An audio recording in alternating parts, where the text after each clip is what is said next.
Okay, we have an email here, which is producing very interesting content. Wanted to jump into this email, read it out, provide the visuals, which you guys see here in the video clip, the statistics and the graphs, and it'll be very educational. And let's just jump right in and then offer some thoughts at the end of the video on what exactly we are reading here, because it's very educational for all of us who are not experts in the industry. So, what company owns the plane? The answer might seem obvious considering the company's logo starting in the face, but as it turns out, things aren't so simple. The odds that an American Airlines airline would actually own the plane are a little better than a coin flip. As of the company's latest annual report, American Airlines has a total of 965 planes in its mainline fleet. Of these, just 495 are owned, with the remaining 470 leased from another company. That near 50-50 lease ratio is in line with the industry average. 53% of all commercial aircrafts in operation today are leased. Now, in the top left, we have our first chart, which shows that Frontier Airlines has 100% of their fleet being leased. We have Spirit Airlines at 64.4% of their airline being leased. We have American Airlines with 48.7% of their airline being leased. We have Allegiant with 31.7% of their airline being leased. We have Delta with 22.2% of their airline being leased. And then finally, we have United with 14.1%. Okay. So it seems that while all airlines of all types make use of leasing, it tends to be more popular with low-cost carriers rather than the legacy ones. Okay, so considering the scale of the airline market, aircraft leasing is clearly a massive industry. But with most people only paying attention to the airlines or the manufacturing duopoly of Boeing and Airbus, leasing tends to fly under the radar. Pun intended. Okay, so we will explore number one, how aircraft leasing actually works in practice. Number two, the economic incentives causing airlines to lease a greater portion of their fleet. Number three, the two ways to invest in aircraft leasing, and then finally, investment opportunities. So, the airline, a aircraft you could determine by the tail number, looking up who it is leased by or who it is leased from. So there's an ability to research any aircraft's tail number and determine who's the owner of that aircraft. So how does aircraft leasing work? Now we're moving on to the second visual. So we have the basic aircraft leasing model, top right. Number one, an aircraft lessor goes to a manufacturer, basically either Boeing or Airbus, and orders a plane. Number two, the manufacturer, either Boeing or Airbus, will deliver that aircraft, and the lessor pays the manufacturer, typically financed by a bank loan or an investor loan. Number three, the lessor then leases their new plane to an airline like American Airlines, who operates it for a fixed number of years, effectively renting out the aircraft in exchange for regular payments. Number four, when the lease is finished, the airline returns the plane to the lessor, who rents it out again if it's still in operable condition. If not, it will get scrapped. So, is that easy? Yes or no? As many of you guys listening may have guessed, aircraft leasing gets a lot more complicated in practice, and that's where the investment opportunity will come in. The sale and leaseback model. So while the basic model is useful as a first pass, there are big facts about the market that it cannot explain. For example, despite owning 50% of all planes, lessors account for just 23% of new airplane manufacturing orders. Where are the lessors getting their planes from? Well, lessors can order planes from manufacturers, but that's not always the case. Instead, the airline itself often buys the plane, financing it through cash or capital markets, and then sells the plane to the lessor, who turns around and leases it right back to the airline.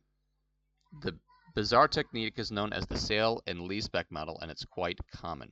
So now, in the illustration here in the bottom left, we'll be able to see this aircraft sale and leaseback model, a little bit more complicated. So in 2022, the sale and leaseback technique was responsible for 18% of all Boeing deliveries, compared with 13% by direct lessor purchases and 69% by airline purchases. But wait, if an airline is planning to lease an aircraft anyways, why not just let the lessor buy it? Why would you buy it yourself first and jump through all these hoops? A few reasons. Number one, in a sale and leaseback model, airlines can dictate specifications to the manufacturer, therefore giving them greater control over the plane they will be flying. Another point, the lessor might be able to achieve lower financing rates from the reduced risk of having to lease transaction embedded with the aircraft purchase, translating into better lease rates for the airline. And also, airlines can usually profit from buying low and selling high as they get manufacturer discounts that lessors cannot. So sale and leaseback arbitrage can be a sizable business for airlines. Frontier made a cool $147 million in gains doing this in last year in 2023. And yet somehow Frontier posted a net loss in 2023 of $11 million. So here we go, dry and wet leases. As you guys can see in the above description, airlines rent planes before returning them, but this isn't always how it works. Traditional aircraft leases are known as dry leases. With a dry lease, an airline is responsible for providing crew, maintenance, fuel, and exerting operational control over flights. But there are also wet leases, also known as ACMI, aircraft, crew, maintenance, and insurance leases.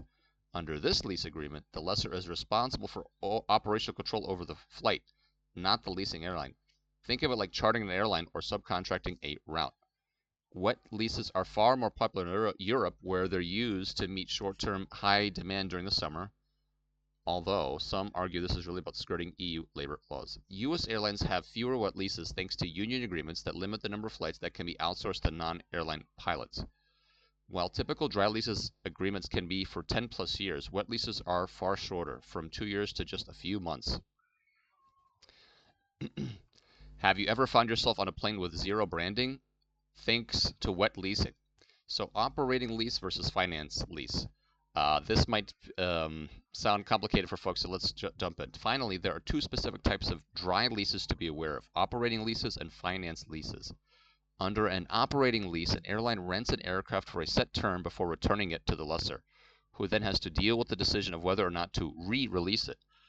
Under a finance lease, though, the airline keeps the aircraft at the end of the agreement, or they have the option to purchase the aircraft for a generous price. You might wonder how this is different from taking out a loan to purchase an aircraft. Well, tax authorities wonder the same thing, which is why, for accounting purposes, finance leases are often treated just like loans. But finance leases have some big benefits over a traditional loan. Most notably, they offer you the option to take ownership of the aircraft at the end rather than the obligation. So, why has aircraft leasing become so popular? Aircraft leasing has grown tremendously in recent years, climbing from just 2% of the market in 1980 to over 50% today. So 2% to 50% over the last 40 plus years of all commercially leased fleet across the globe, not just domestically inside the United States. So, and there's one big reason leasing has caught on. It helps to solve a fundamental problem within airline economics that has plagued the industry since its inception. Leasing gives airlines fixed cost flexibility. For as long as they've been around, airlines have struggled with their cost economics. Airlines have huge fixed costs in the form of expensive planes, but they have low variable cost. Flying a route with 100 passengers isn't much more expensive than flying the same route with 10 passengers. Meanwhile, airlines are almost perfect substitutes for consumers. There's only so much differentiation a flight can offer, so price competition is fierce.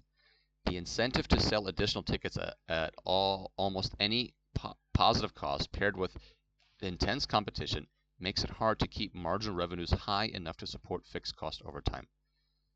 So this was also described in 2017 CNBC interview by Warren Buffett. So he's explained the same thing. What's going on with the leasing economics for airlines as an industry as a whole, as an investment option, specifically listed airlines on the U.S. Stock Exchange. That would be his play and his comment on that.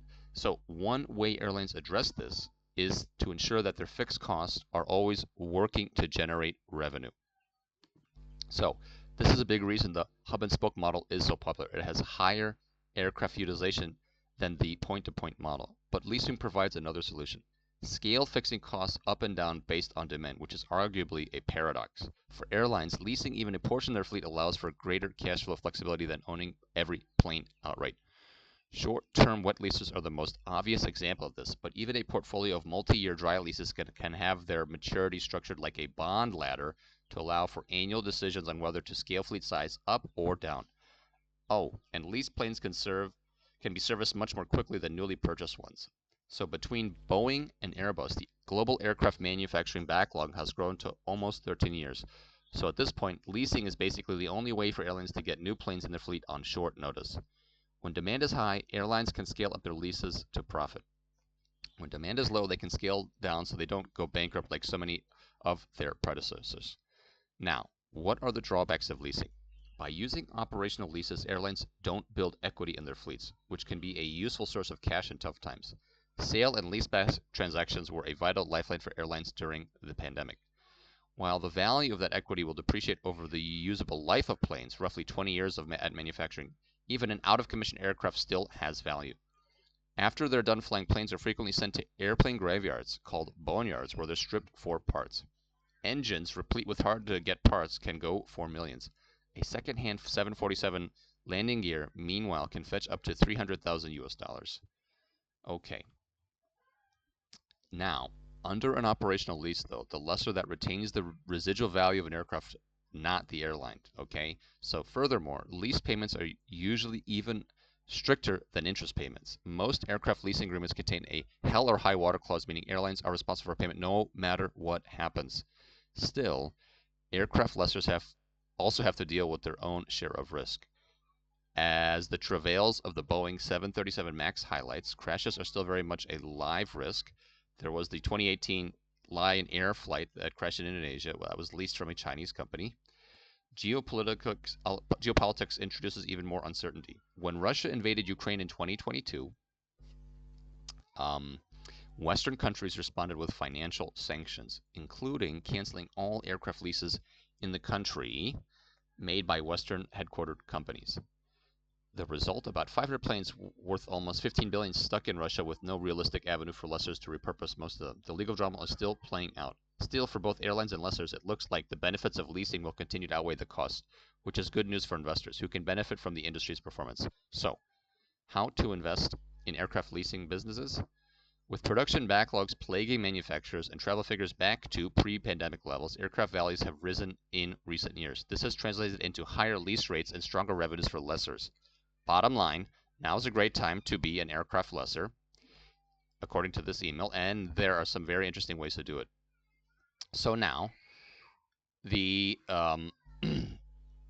the issue will now show ways to invest that fly under the radar, something that is called Aviation Aircraft-Backed Securities, AABS. So aviation-backed securities is the business model and the point of this very interesting email. So it's informative. I think that anybody who's looking to learn more can inquire.